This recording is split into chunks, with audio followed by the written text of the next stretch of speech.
Shall we begin?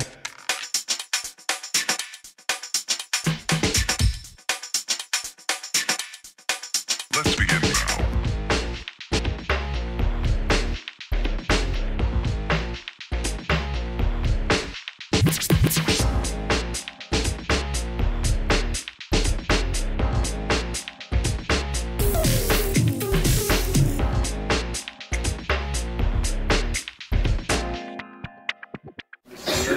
Have been programmed by filmmakers that have come into this festival before 2018. So we have this saying, by filmmakers for filmmakers. And what that really means is that those filmmakers decide entirely the program that we have at this year's Slamdance. We started in '95 when we didn't get our films into Sundance, none of us, and then we came together as a artist-led organization that first year to support one another, and then we realized there were going to be other filmmakers like us that wanted this showcase. And I think what we proved over the years is that we can discover great new filmmakers tomorrow. This is the festival, as some of you saw this weekend, where Anthony and Joe Russo first started. And they've just made the biggest budgeted film in the history of cinema. So you're in a good place, and it's really great to see you all here today. There are no themes at Slamdance, as I just explained. The filmmakers themselves decide this program, there is no fashion. But if you had to say one thing about Slamdance this year, I think you would use the word humanity.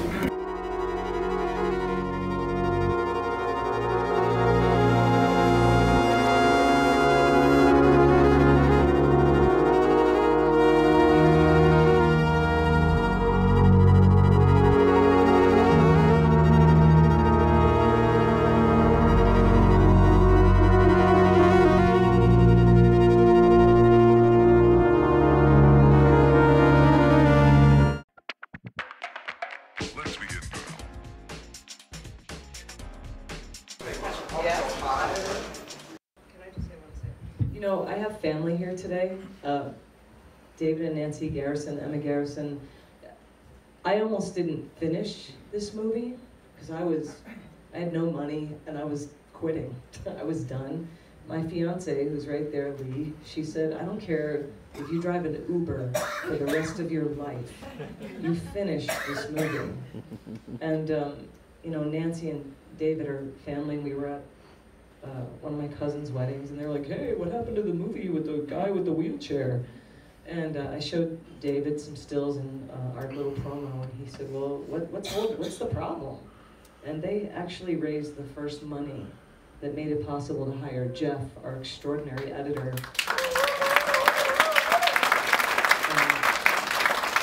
I just want to say that you have no idea. He had no assistant, no story producer. You saw the footage. It's GoPros and iPhones and Galaxies and DVX 100. If you know camera things, you know this is just a pain in the neck.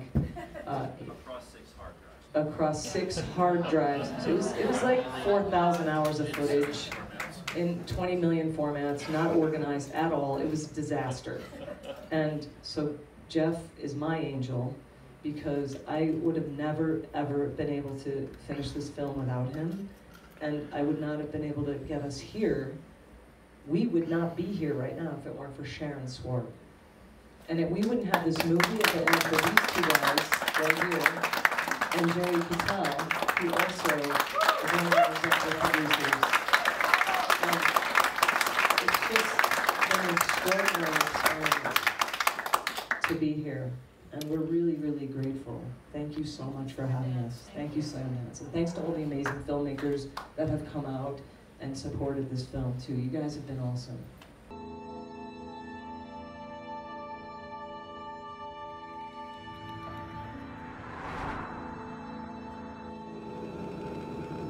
When I got into my accident 20 years ago, I knew it wasn't an accident.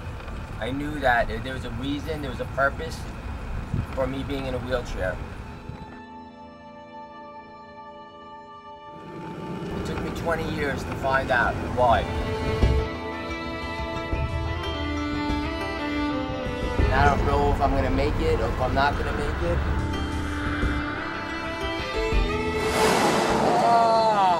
That's my tires taking off the first layer of skin. But I promise you one thing, I will give every ounce of my will to see this through. No, I just wanted to say how thankful I am to be a part of this journey. One of the best courses in life, if it should take its course, is to leave this place better than you found it. As we have seen, regardless of nation, regardless of language, this is very universal. We know when we can create a moment that your memory will collect, and you can remember it, you'll observe. But if it should compel you to do something and take it further forward, then you too will live the life dream of leaving this place better than you found it. And great job, Jeff. Next time a little bit more me. I think we need a lot more.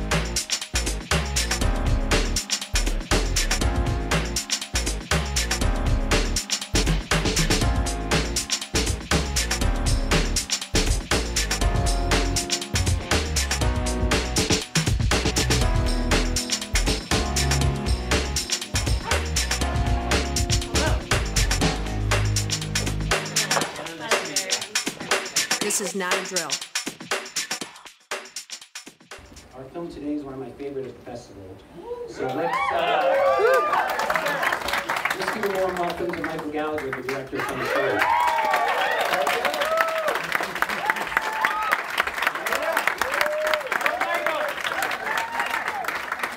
How's it going, Park City? Who's ready to see a slightly depressing comedy? All right. The movie's called Funny Story. A lot of the cast and crew are here. We're going to do a Q&A after. It's going to be a ball of fun, so please hang out, hold the restroom stuff, and enjoy the show. Thank you. Right, you mentioned in the Q&A how it was just a tunnel vision kind of thing. It was kind of like you're in your own world and kind of stuck there, right? Yeah, exactly. I think a lot of people get caught up because we're all just, we only have our perspective, and I think, it's hard to break out of that sometimes and realize that there are other people that we're affecting with every little interaction. Every little interaction is, some kind of exchange and some sort of power dynamic, and it people. sets off a ripple too. Oh yeah, it can be really, you can really screw things up by the subtlest of gestures without even thinking about it. So, yeah, I think it's taught. Working on this movie has really helped me, treat people, kinder and give them the benefit of the doubt. This is not a drill. Repeat, this is not a drill.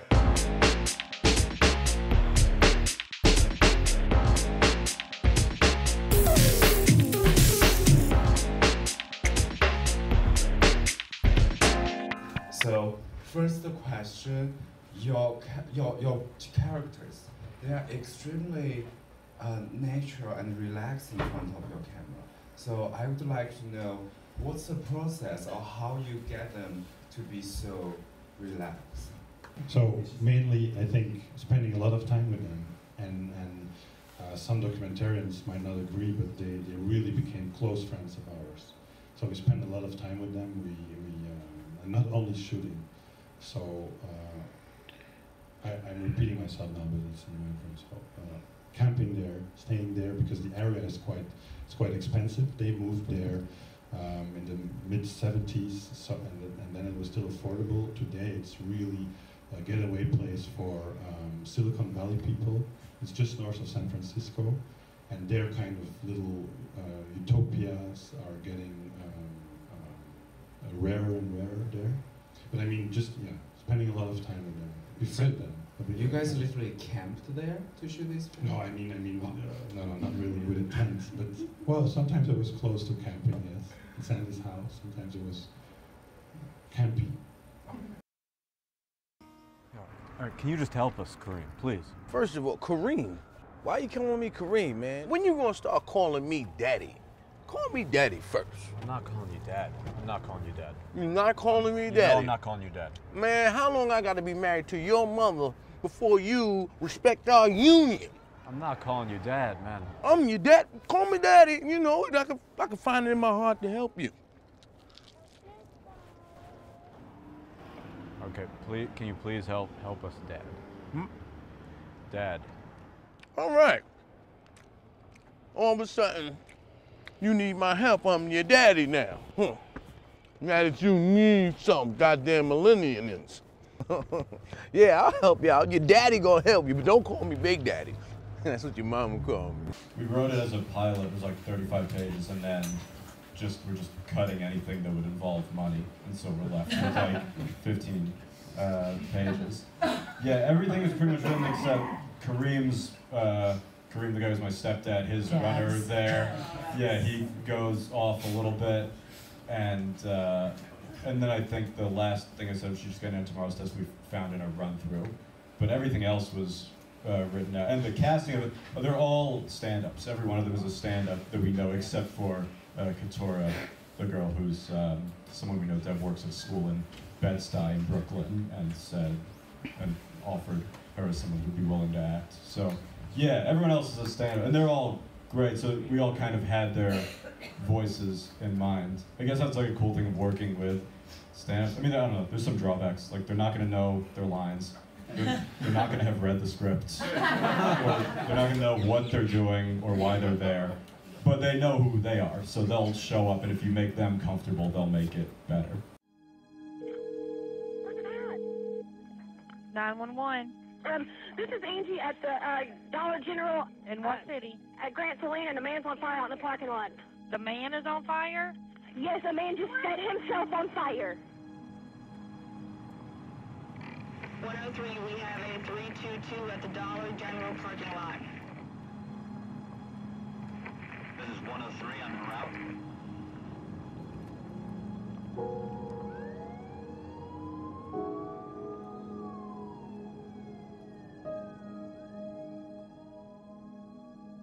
So what do you guys cherish about being indie filmmakers? What is it that you really like about the indie community? I mean, we're at Slamdance right now, and Slamdance is definitely an independent indie filmmakers haven, and you meet other filmmakers and like-minded people, and people that are trying to do something usually that they care about, usually that they resonate with.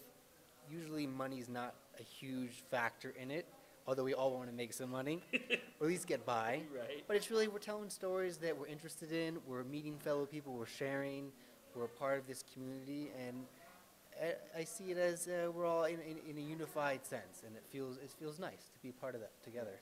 So this is the first film I've ever worked on. Oh, so nice. Congratulations. Thank you. I knew nothing about this, but I would, in going along with that, and seeing and just being here at this festival and meeting these other indie filmmakers, like, has been just a wonderful experience, because you can tell how passionate they are about their subjects, and knowing that they put so much time and energy into their films, and who knows, like, how much money they'll actually make off these films in the future. It's just something that's really rewarding to see these people showing off their creations. So it's been such a wonderful experience being here.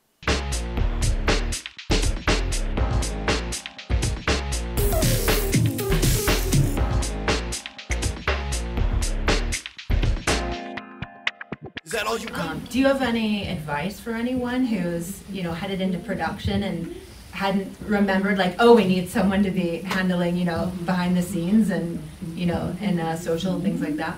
I think, all of you have nailed it, that just be yourself, but definitely designate someone. I think Trevor's dad was great on set, taking a lot of our BTS photos, so we didn't have to worry about that, and we just had to worry about the posting. But I personally love seeing BTS from films I follow. I think it's very real and very strong, and you just connect with the film better.